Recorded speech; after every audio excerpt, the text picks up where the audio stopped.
the nature of unwillingness and um, the capacity to move from a 5-minute prayer to praying non-stop, and what's required and what's the nature of unwillingness. Well, I'd say the nature of unwillingness, you could say, on a theme, it's based on your limiting beliefs of the ego you've currently got, and all limiting beliefs and all ego belief systems will not like to surrender.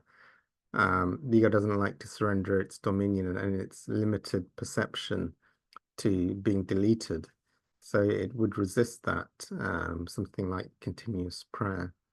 And so also, based on your current limiting belief systems, you're probably shifted to attractor fields, reading literature, listening to music, associating with groups, having mentors, which will be pulling you with a certain attractor field. So that will either aid spiritual inspiration to let things go. Also, you'll be getting angelic support and guidance that will come, just as just out of nowhere, really, when you're trying to align with enlightenment.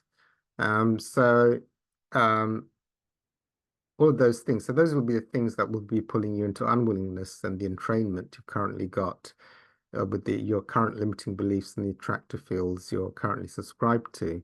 So that will create an inertia. And the ego's nature is it doesn't want to surrender its dominion to the infinite presence of God. So it will always resist.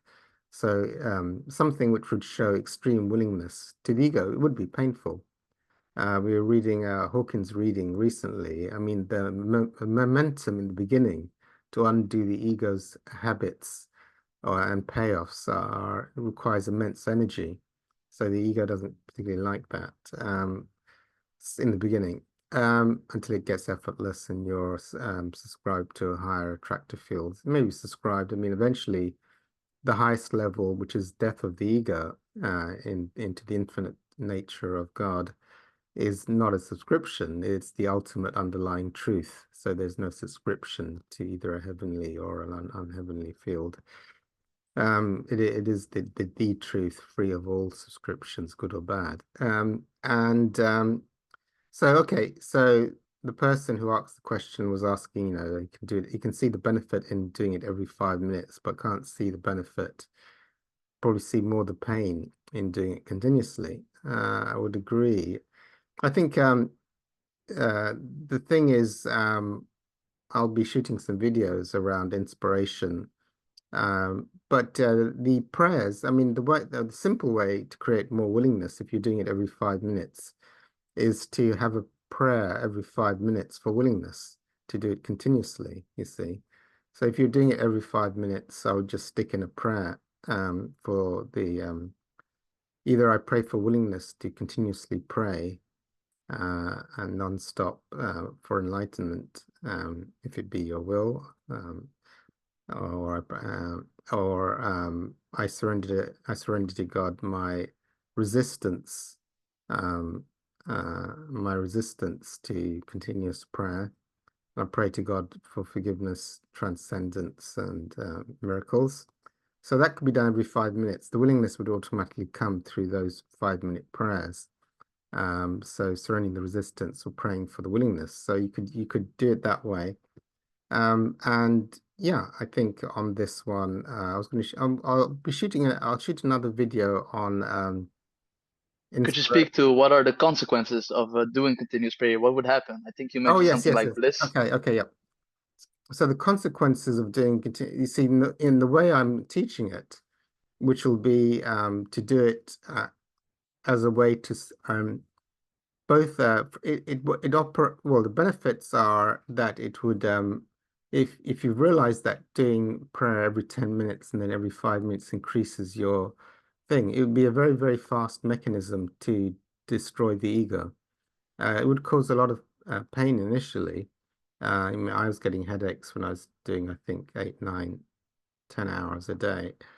So the ego doesn't like it. But as Hawkins sort of says, it's a lot of energy in the beginning, and then you get used to it. And then as you get used to it, it's dissolving the habitual addiction to thoughts. So you're not allowing that addiction and that payoff to the nonsense that goes on in the head 24 hours a day, which is like it is an addiction, numbs you out from going into silence. So the prayer is stopping you from your major addiction, which is just aimless thinking or negative thinking or whatever thinking it is. So it has that benefit of accelerating your thing. It's for me, it's in alignment with Hawkins as I see it, which is waste no time, straight and narrow is the path. So if I want the highest level of enlightenment, if I can, as I'm a Hawkins student, and I want to go through. And I was speaking with someone out mentoring, and this thing of it's only when the ego, if you're in a comfort zone, you're probably not making that much spiritual progress. You just got your feet up. So when you, as Hawkins says, when you're putting in enormous energy to get to a higher level, you're actually increasing your level of consciousness, even though the ego in the short term may dislike it immensely. And I was making the analogy of 12 steps. When you first do your step 4 and step 9, there's horrific pain. It's not like putting your feet up, and you're probably raising your consciousness level, calibration level, many, many points by, if you like, deleting and bringing truth to all the illusions of the ego. So in this way, you start to see, I mean, now for me, it feels like just allowing the ego just to ramble in its thoughts is a form of it's just a form of allowing the ego to indulge in its addiction of just constant useless thinking.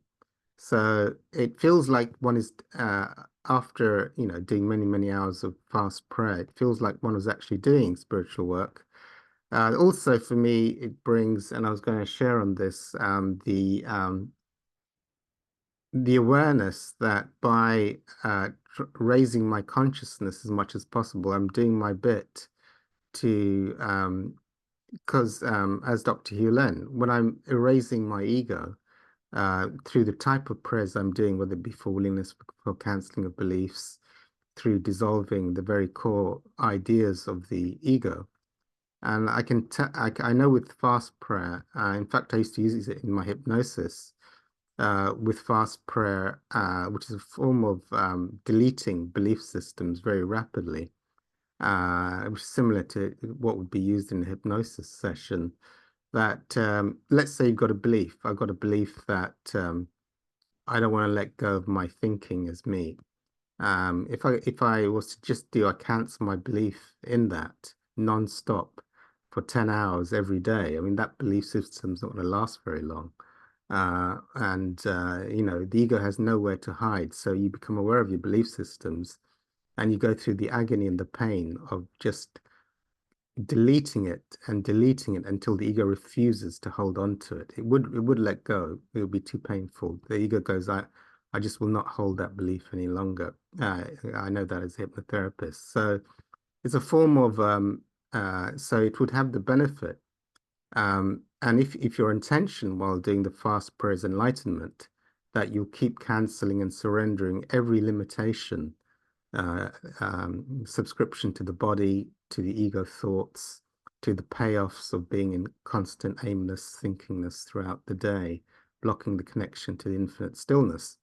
If you keep doing that with 100% intensity, it's going to be a fast path to dissolving everything until usually when you do very fast prayer, you'll go into bliss. So you can stop then because now the connection to God, because you're not allowed the ego to wallow in its addiction of thinking and all the negative payoffs, you go into bliss. And I've known that it's helpful to have your ass on fire because you pray like mad and you do go into states of bliss quite rapidly. Whereas if you're not feeling a lot of pain, most people pray so slowly that they're thinking half the time rather than praying.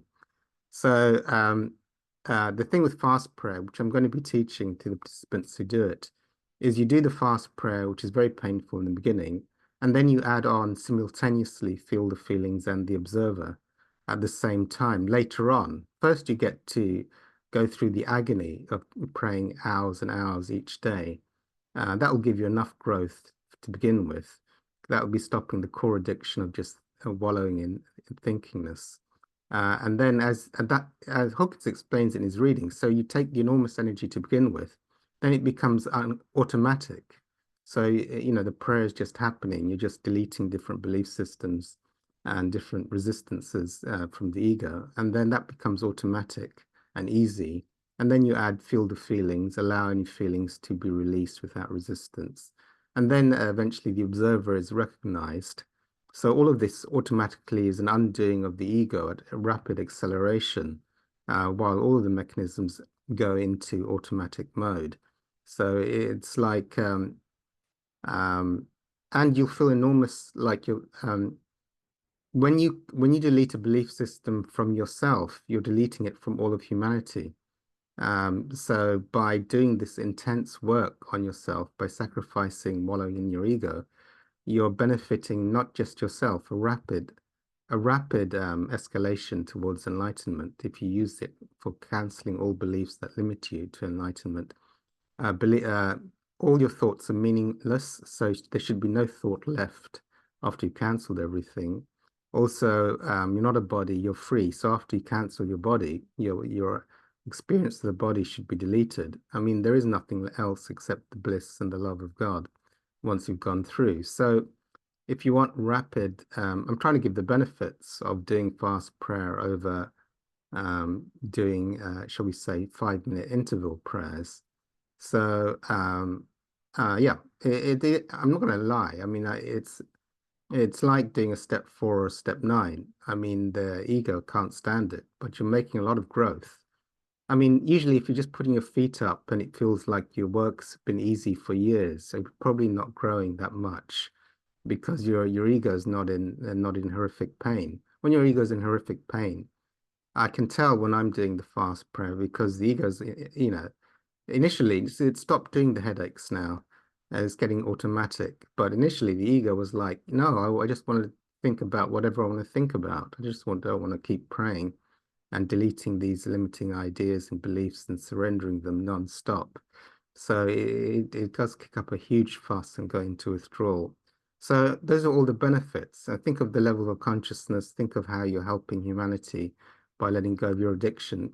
The addiction to thinking, it's extremely powerful, intoxicating, full of like self-pity, addiction, revenge, all kinds of rubbish that goes on. So lots of payoffs are deleted.